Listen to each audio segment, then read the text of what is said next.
দেবতুল্য ক্ষুদ্রাকায় কাব্য লিখতে পারি বলে, কিংবা কবিতায় ভাবের রূপায়ণ করতে জানি বলে, অথবা কল্পলোকের বিহঙ্গের ডানায় ভেসে সৃষ্টিশীল ঊর্ধ্বপানে ক্ষণে ক্ষণে উড়ে বেড়াতে বাধা নেই বলে, বিপর্যস্ত পৃথিবীর দুর্বার অসহায়ত্ব আমাকে ছুতে পারেনি।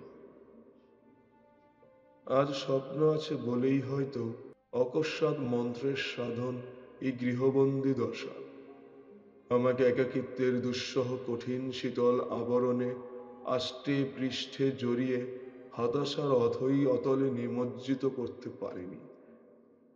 আজ হয়তো বাসস্থান, অন্ন আর অর্থের নিশ্চিত যোগান আছে, সুরক্ষিত আছে বলেই পীড়ার বদলে সুস্বাস্থ্যের ইতিবাচক ইঙ্গিত পাই। নতুবা কজরা উদরের প্রত্যহিক সাধন যোগাতে গ্রীষ্মের তপ্ত দুপুরে দুঃসাধ্য বোঝা ঠেলে, অথবা প্রাণের সাথে একতরফা প্রহসন করে আজ অন্যের স্বার্থের নিশি প্রবৃদ্ধির চরকায় শ্রমের প্রসাধনী মেখে ক্রমেই পৃষ্ঠ হতাম দিনের পর দিন। ক্ষুধার দারিদ্র্যের মেরু আকর্ষণে অস্তিত্ব বিলীন হতো অর্থনীতির ভঙ্গুর মেরুদণ্ডের কশেরুকার অবতলে। ভাগ্যবান বলেই হয়তো আজও সংসারের দুশ্চিন্তা রক্তের ঊর্ধ্বগতিকে অপ্রতিরোধ্য করে তুলতে পারেনি।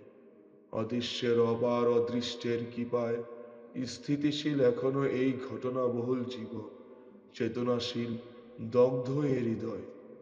আজও যদিও বা ঝড়ের প্রকোপ ডানা ঝাপটায়, শ্রেষ্ঠাংশে কেবল সুশীতল বাতাসই ছুঁয়ে যায় আমায়।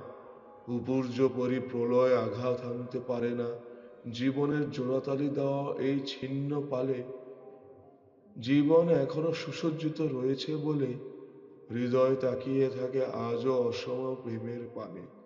রতিসুখের চরম অভিলাষ তাই এখনো অস্থির করে তোলে আমায়। কাল বৈশাখের আলোক ঝলকানো রিমঝিম বৃষ্টি বিধুর মধ্যরাতে। গৃহবন্দী জীবন তাই আমার এখনো বেশ স্বাচ্ছন্দ্যের, কারণ ক্লান্তিবিহীন শায়িত দুপুর কাটে এখন। অসুরের দল এখন তাদের হৃদয় হননের বাণ ফুরিয়েছে। আমার রাত কাটে এখন সুস্বপ্নে পুরোপুরি বিভোর হয়ে, আরেকটি ঝঞ্ঝাবিহীন মনোরম সকালে প্রস্ফুটিত হবার প্রত্যাশায়।